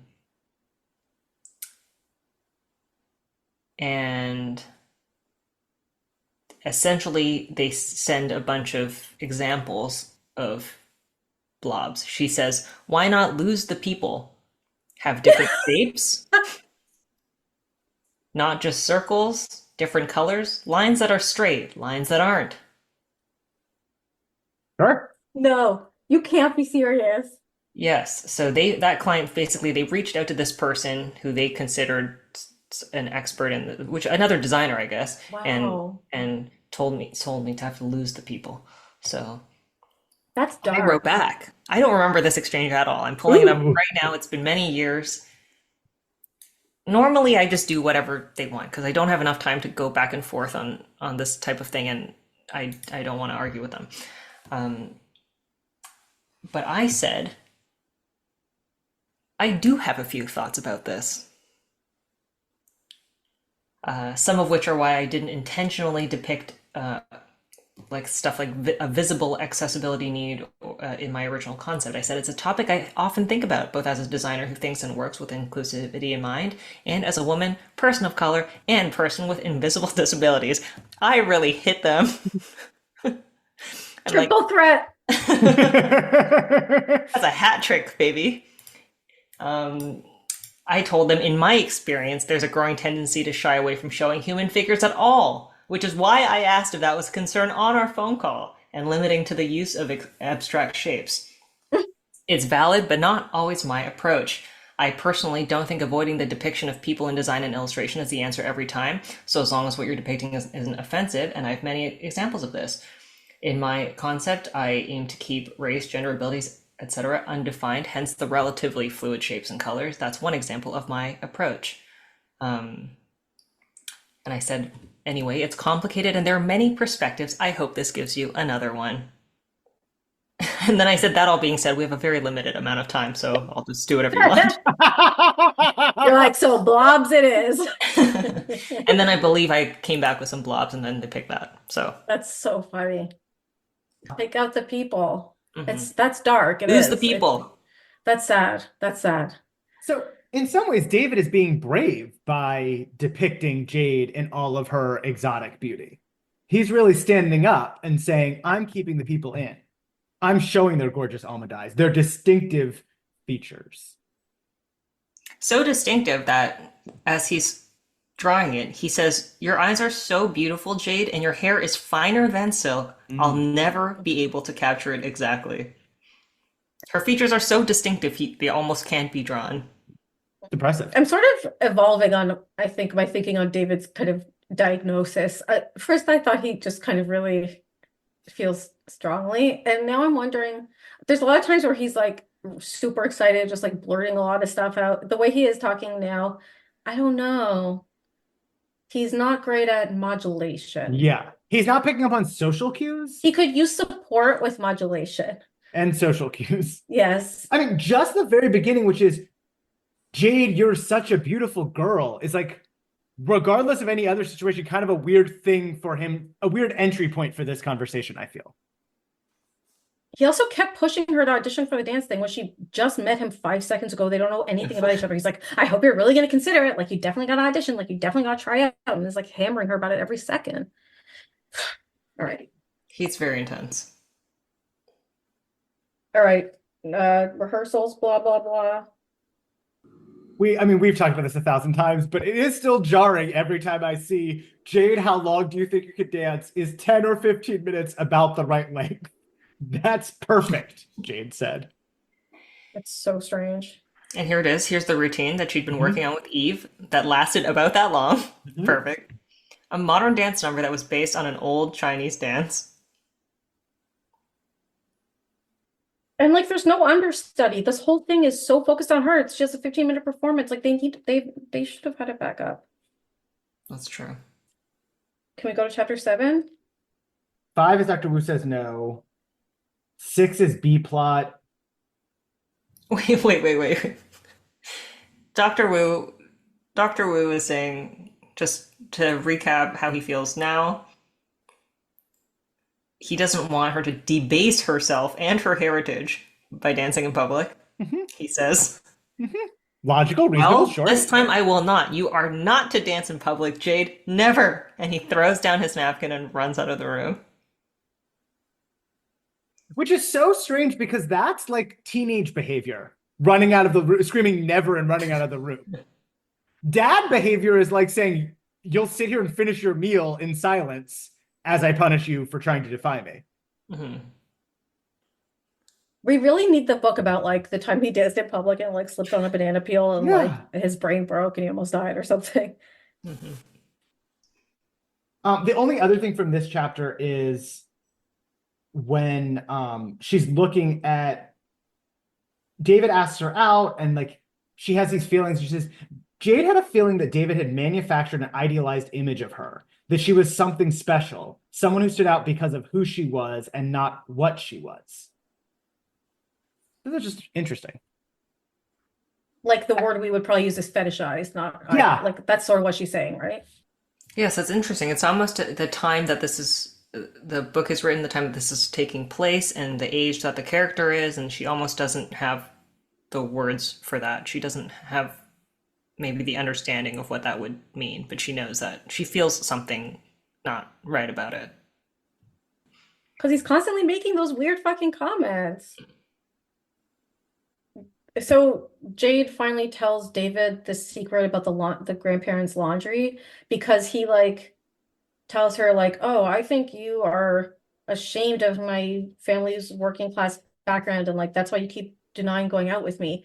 And she feels like she can't tell him that her parents won't let her go out with him, but so instead, just to show him that she's not classist, she says, well, just so you know that I'm actually not classist, even though I can't really explain why I can't go out with you, which is sort of this whole convoluted story. But I'm going to tell you my big dark secret, which is my grandparents actually own a laundry. And he's like, so? Yes, he doesn't believe her and walks away. Meaning believe her that like He doesn't believe that that's that the he's reason. He says he doesn't care about the laundry thing and says he doesn't understand what this has to do with them going out together. But she wasn't giving that as the reason. She said, I can't explain the reason. It has to do with things are weird at home. But just so you know that it's not about me being classist. I'm Right, not right. classist because my grandparents have laundry. But it doesn't make sense at all. It's like it would have made more sense for her to be like, my parents won't let me date or whatever. Right. Like it's Which a lot also- simpler, A to B. Yeah. It's also interesting the way that he is interpreting her classism in the same way that she's kind of interpreting other people's racism, although she's not labeling it that way, although he's also not. But it's like interesting the way that we're seeing both of them kind of internalize and process through some of their marked otherness. Mm-hmm. One of my advisors, not the bad one, Oh, phew. John Jackson, he wrote this book called Racial Paranoia. And it was all about this thing of like, he was specifically talking about Blacks and whites in America. But what he was saying was that in contexts of some degree of quote unquote political correctness, in communities where certain types of explicit racism are less acceptable than they were, one of the side effects of that is paranoia on the part of, in this case, he was describing Black people, that, oh, this white person might not be saying that thing, but they're thinking the bad thing, or they're saying it to each other. And then the white people then thinking like, oh, they think I'm racist. And like both of those things are happening. And he's saying, but the paranoia for in this case, the Black Americans is valid. It's not that it's paranoia and he's using that to diminish the validity of it. It's paranoia because you see it everywhere and sometimes it's not, but that's valid because so much of the time it is. And so I think like what she and David are both experiencing are versions of like very valid paranoia.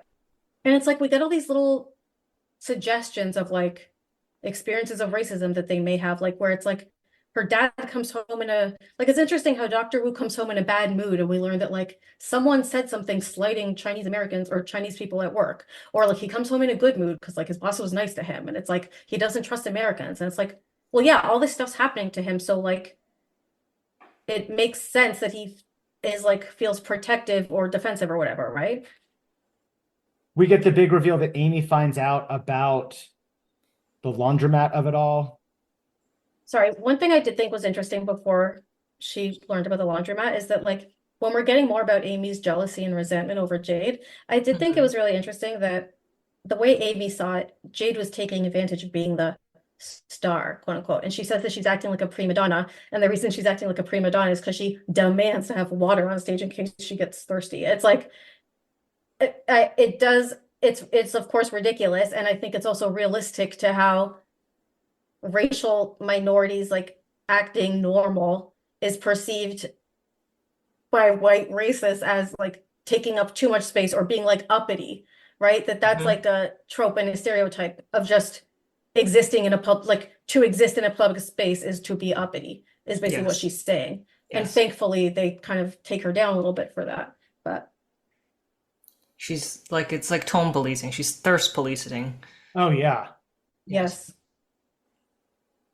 Which I could use from time to time, but I don't think Jade needs that. They earlier when the poster is revealed, Jade says, you know, she feels great about it and everyone was so happy for her. And she's like, not even a snide comment from Amy could, you know, take that away. But they don't say what the snide comment was. What do you think it was? Yeah, Pardo, why don't you say what you think it was? Pardo? Okay, I think it was, why don't you do less dancing and more being Chinese? Whoa. That's what I think she said. I think that's right. Again, I think around the contradictions of the visibility, like the way Amy finds out about the laundromat is that she ends up at the grandparents' laundromat and realizes that they're Jade's grandparent because there's the poster of Jade on the wall. And Amy points it out to her mom saying, that's the show I'm in. And like, that's how I'm being visible. And I'm excited about that. And then it's like, ends up being the thing that sort of makes Jade's kind of thing crumble because she's identifiable by it. Is Amy terrible in all the books? Yeah. She got increasingly terrible. I mean, yeah, she started out really bad and she has gotten worse and worse, I think. Yeah. This seems pretty outrageous. It's disgusting. At school the next day, everyone knows about the laundromat. And this is very, very common where a secret is revealed. And so people assume, or the main character assumes who revealed the secret and is very angry at them, but it's someone else who revealed the secret. That happens like maybe every other book or every third book. One telling line, she's thinking, and everyone would know, not just that her grandparents ran a laundry, but that she had been ashamed enough to try to lie about it. It's like this double shame. The fact that she denied it is also embarrassing, or not even denied it, that she explicitly like joked about it saying, wouldn't that be so ridiculous if like, and it reminds me of like, have you guys ever heard that expression? Like, it's only embarrassing if you're embarrassed. I find that just helpful in life. And it's sort of, this makes me think like being embarrassed of something is an embarrassment in itself. It's interesting that she talks about these both in one sentence. Like those are equal shames, the shame of the existence of the laundromat and the shame of her own shame of denying it. And at least the laundromat makes enough money for ballet lessons, whereas the shame of denying it makes no money at all. It's a very unique and relatable experience that she has for someone who's different, the double shame. It's also interesting the way that this serves to drive even a further wedge between David and Jade, because she confronts him and he's like, I didn't tell anyone, but also like, why would I care? Caring about that is pretty classist, and I'm not classist. Remember, I'm the poor one. He's literally obsessed with telling you the first time you are in 5 seconds of conversation. On a bus, no less. And then he does a crime of passion and tears down all the sets. Yeah. Whatever. Okay. Oh, I thought it was so well done. The moment where Jade like tells her mom what's going on and her mom's reaction. Like Jade tells her I was keeping this secret and it got found out. And I just love this. So she goes, I tried to keep it a secret, but somehow they found out. I felt so embarrassed, mother. Like it was all the stereotypes about Chinese people rolled into one, which first of all, what other stereotypes? Like what other stereotypes is she talking about besides the laundry thing? Like what is rolling into one? But then Mrs. Wu didn't say anything. Then she pulled her arm away and went back to the refrigerator, pretending to look for something. And you could just feel how she's kind of taking this in. Mrs. Wu says, full of anger and hurt, I think your shame is in the wrong place. You have no business being ashamed of what Grandma and Grandpa do. They've always been wonderful to us. I happen to be very proud of them, and I think you should be too. Her normally controlled voice shook with emotion. Listen, my parents were both born in China. To come to this Sorry, country... can you go back a little and make a shake with emotion a little more at this part? Oh, I'm sorry. Listen, my parents were both born in China. To come to this country took extraordinary effort for them, but they made it. They met here. You know that? You also know what self-sacrificing, selfless, loving people they are. They spent the best year of their lives giving and giving to my sisters and me. We had the best they could afford. Always. Even if it meant they went without. She sniffed. That laundry supported us all for years. And I don't think I need to remind you of everything that Grandma and Grandpa have given you. For instance, those dance lessons. Jade felt her face flame crimson. That's just what David said, she thought. She hung her head while her mother continued. I've tried very hard to stick up for you, Jade, whenever you've asked us to do something that your father forbids. For years I've taken your side because I know how important it is for you to fit in with and to be like the others. But I think you should show more respect for your own heritage. To be ashamed of your own family, it's that attitude you should be ashamed of, not your grandparents. Jade felt tears stinging her eyes. Mother, Mrs. Wu wasn't through yet. I've spent the greater part of the week begging your father to change his mind about this show. But how can I talk to him in good conscience, persuade him that this is what's best for you when I see this kind of behavior? It's one thing to want to fit in, Jade, and it's altogether another to want to erase your identity, to deny your heritage. I simply won't allow it. And then Jade's shame comes in full force here. And she excuses herself to think about what she's done. And Mrs. Wu says, please give what I've said some thought.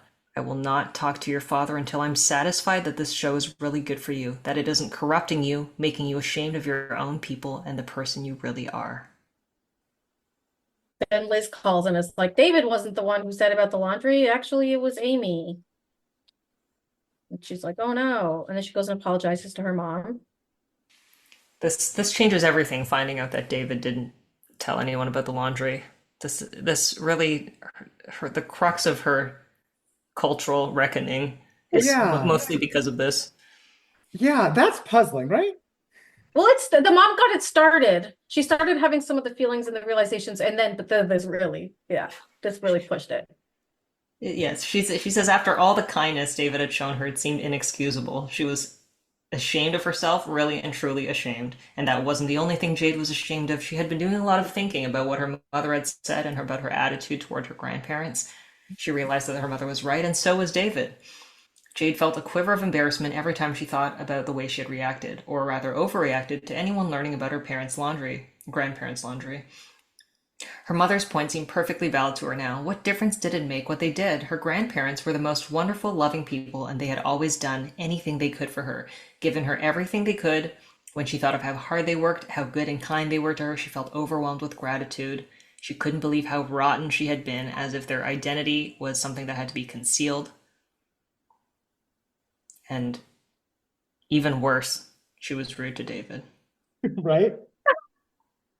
The biggest problem is that she was mean to this sweet white boy who drew such a nice picture of her.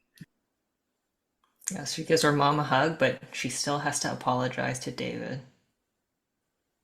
who won't hear it. David's very angry. That's also very common in these texts, is where one person wants to apologize and clear up a misconception, but there are still several chapters left. So they're like, no, we can't do that now. Wait 2 chapters and then we will do it. David won't even look at her.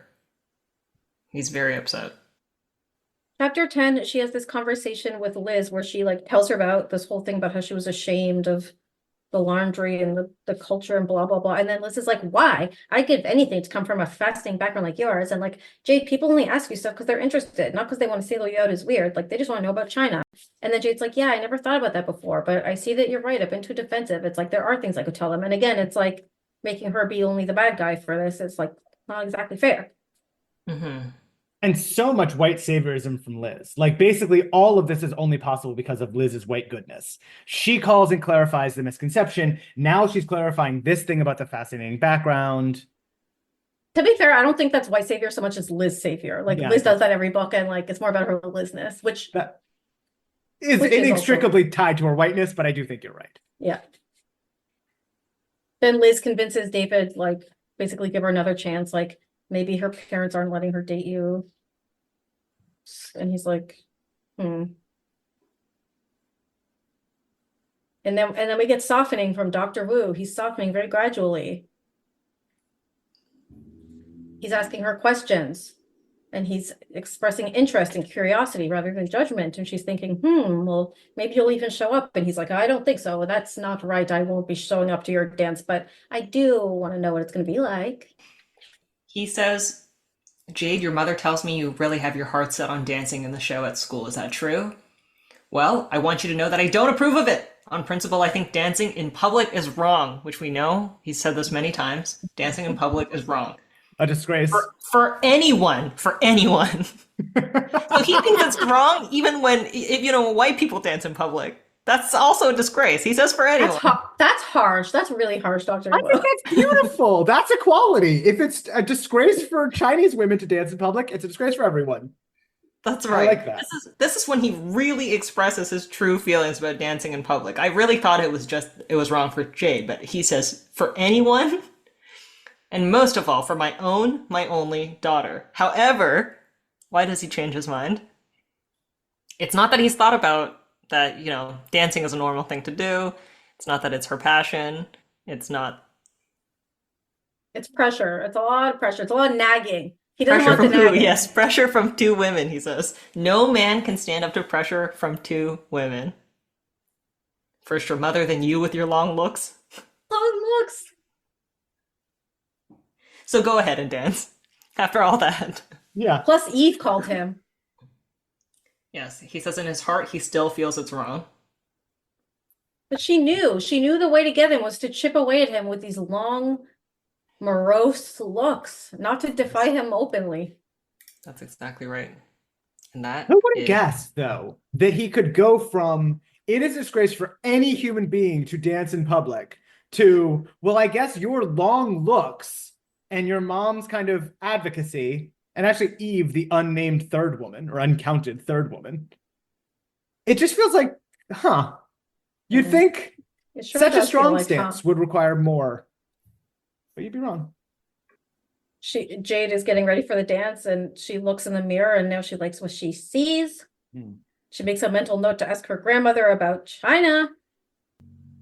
And then a single long-stemmed rose is in a slender vase at her place at the breakfast table, and Dr. Wu gruffly gestures to it and says, "That's for you. Good luck tonight." That was touching. It was so sweet. It was actually so sweet.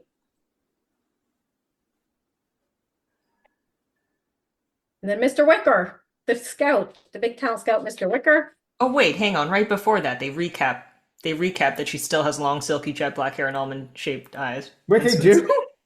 Yeah, but now she likes it. Yes. Jade examined herself in the mirror. We've come full circle now, okay? On the outside, she looked the same. Long, silky, jet black hair, almond-shaped dark eyes, smooth skin. They're like, yep, check. still Chinese. But on the inside, she felt different. Yeah. That's really beautiful. And then we learned that David actually worked over the weekend or whatever to redo all the sets. And that is the sort of nonverbal message that Jade is receiving from him that says, "I forgive you." And Jade is happy. I was just going to say that this character of Mr. Wicker is really something else. This LA man who shows up. One of the benefits he's a slender, well-groomed man. Gay, by the way. I don't know if people are having a hard time parsing that. He is a homosexual. Yes, a slender, well-groomed man in his early 50s. The dream. What's his number? Am I right? He was handsome enough. Yeah, that's all we're looking for here, sweetheart.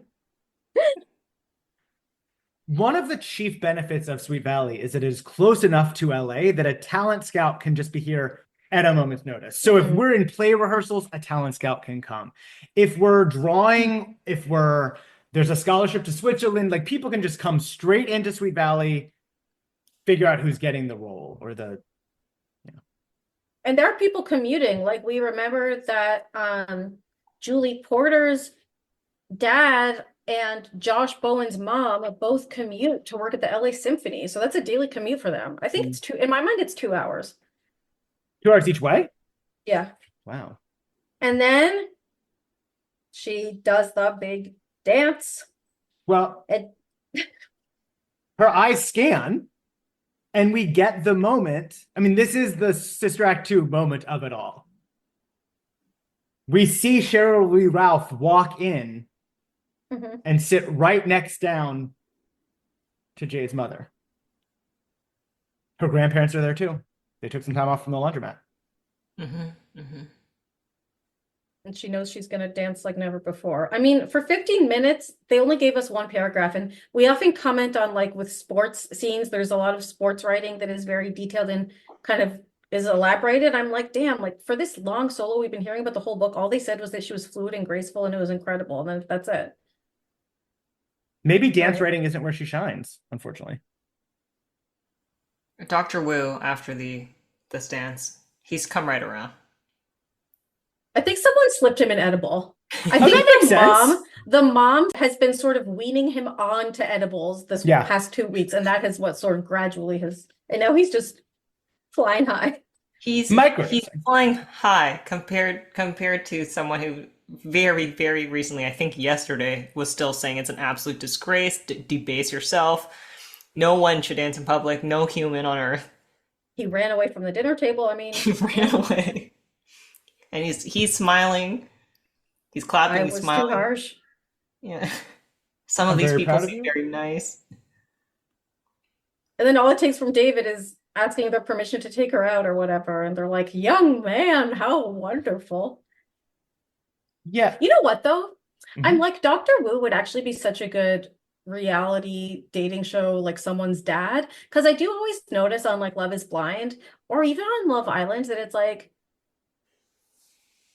if they come in skeptical, like a lot of times these parents come in skeptical and like, oh, I'm not going to accept this person because it's like on Love is Blind, it's like, what, you've been dating 2 weeks and you're getting married? Or like Love Island, it's like, I've seen them cheat on you and lie to you 100 times and like, now you're still together. But like, then they talk for 20 minutes. The boy calls them sir a couple times and like, they're like, I'm totally convinced. Like, you have my blessing to get married. Doesn't take much. No, it doesn't take much. He loves everything about David. David talks about that he's wanted to be an artist for as long as he can remember it, as long as Jade's wanted to be a dancer. Mr. Wu's not like, well, I don't think she should dance in public, but he doesn't say anything like that. He's just like, great. He's like, you have a job? What, good heavens, what a polite young man, he says. I also really like, so David says, if I could ask Jade out for dinner or a movie sometime, that is if she wants to go with me. So he asks Dr. Wu's permission. Good heavens, what a polite young man. I didn't know young men in this country ever bothered to talk to a girl's parents before asking her out on a date. And it's like, well, technically, David asked her out several times throughout the text without asking her parents. Yeah, so he doesn't know that. But it's like, again, same as Love is Blind. Like, the guys propose, and then they go to the dad and ask for the hand in marriage. And then they pretend that they just proposed now. Then Mr. Wicker comes all excited and says, Jade, you've won the Amelia Higginson Award. And we end the chapter happy with, we're not going to have any final wrinkles or final tests of Jade's feelings about her being Chinese. Chapter 12. There's just one final detail, isn't there? And is this common, the chapter 12 wrinkles? Not necessarily like this. This was a curveball for me. This was an absolute wild shocker. Yeah, it is. It is, I think, surprising. One of the things I love is Mr. Wicker's like, we're giving you this big scholarship.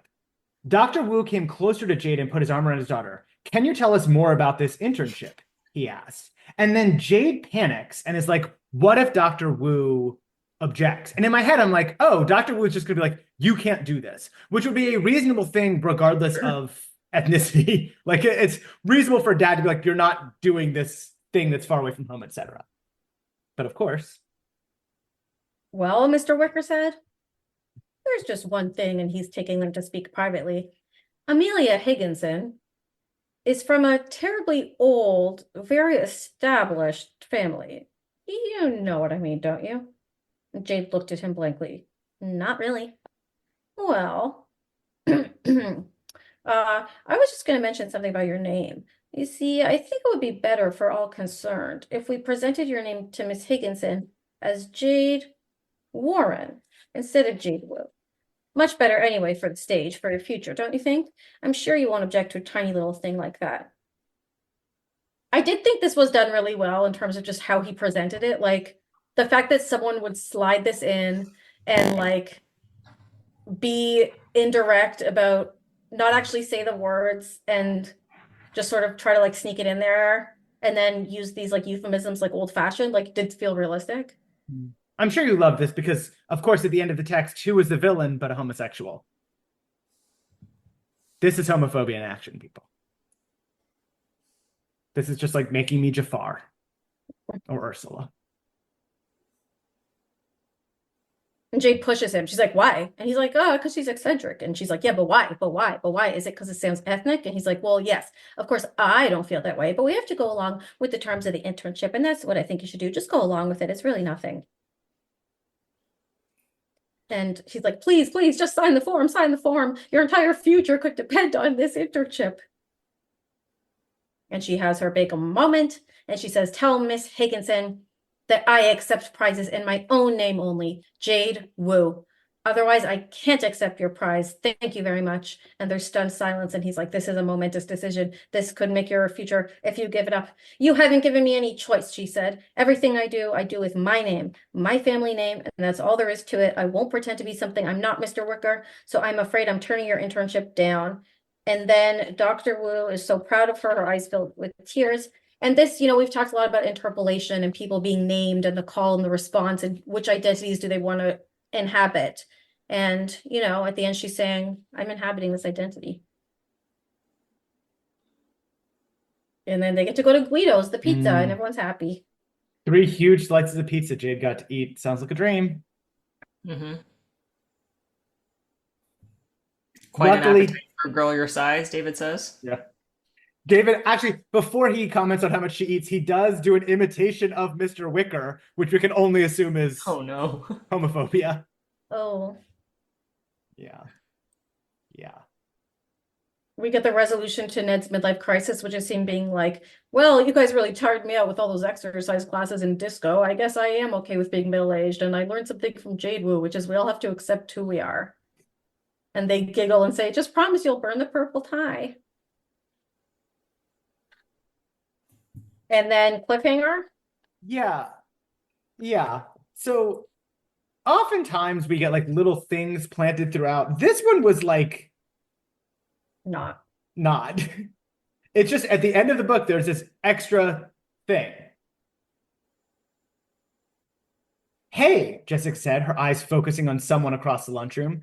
I've got a candidate for my new heading in my slam book. The guy who suddenly has the most money and apparently from out of nowhere, Ronnie Edwards. A silence followed Jessica's announcement. Ronnie Edwards certainly wasn't known for being well off. His parents were divorced and his father ran an all-night grocery store. Ronnie, who had curly red hair and brown eyes, was a member of Phi Epsilon, the fraternity at Sweet Valley High. I don't like Ronnie. I think he's a jerk, Kara said, with uncharacteristic bluntness. But you've got a good point, Jess. Since when does he have the money to come to school with all this new fancy stuff? Like that brand new Walkman. And he's had new clothes on practically every day this week. Not really nice new clothes, but they sure look more expensive than what he usually wears. Where do you suppose Ronnie's getting all this money? I hope it's drug dealing. Remember when Roger Barrett got adopted by the Patmans and turned into a millionaire overnight, Carl asked? Yeah, but no one's adopted Ronnie. He's the same old guy, just with lots more money. I wonder if it's cocaine. Curious, but also suspicious, she watched Ronnie make his way around the lunchroom. I don't know about you guys, but I intend to find out. How did Ronnie Edwards suddenly become so rich? Find out in Sweet Valley High number 51, Against the Odds. But before that, coming soon, Sweet Valley High super thriller number 3, No Place to Hide. When Nicholas Morrow falls in love with a beautiful girl named Barbara, he leads the Wakefield twins into their most dangerous mystery yet. Jessica and Elizabeth Wakefield are researching stories for the Sweet Valley News when they uncover some clues about Barbara's hidden past that seem to lead to a murder. Now, all of their lives are in jeopardy. Spooky. And now we say, if you are having a dad who won't let you dance in public, and you must only dance in private. Or if your daughter desperately wants to dance in public and you're not sure why, but you're not into it. Or if you're having to go to your high school reunion and trying to have cool contemporary things to talk to people about, try to seem young, you should rate and review this podcast and share it with a friend, because if you share this with all the people you went to high school with, they'll say, wow, that person has their finger on the pulse and they're probably way younger than 43. Sounds good to me. All right. Elliot, any final words? This has been a real pleasure. Torture. Sorry, what did you say? It's been a real pleasure. Has it really?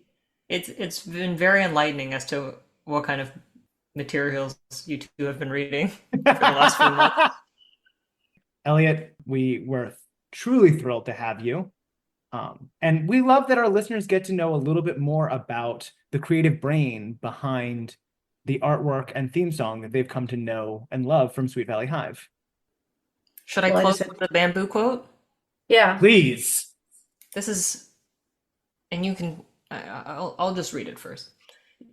Notice that the stiffest tree is most easily cracked, while the bamboo or willow survives by bending with the wind. Quote attributed to Bruce Lee. Oh. One of the most Chinese people of all. And it is a competition. Thanks for listening to Sweet Valley Hive, hosted by Robert Marks and Rebecca Pardo. For more, check out our Instagram at Sweet Valley Hive. Theme song by Yessie and artwork by Elliot Caroll.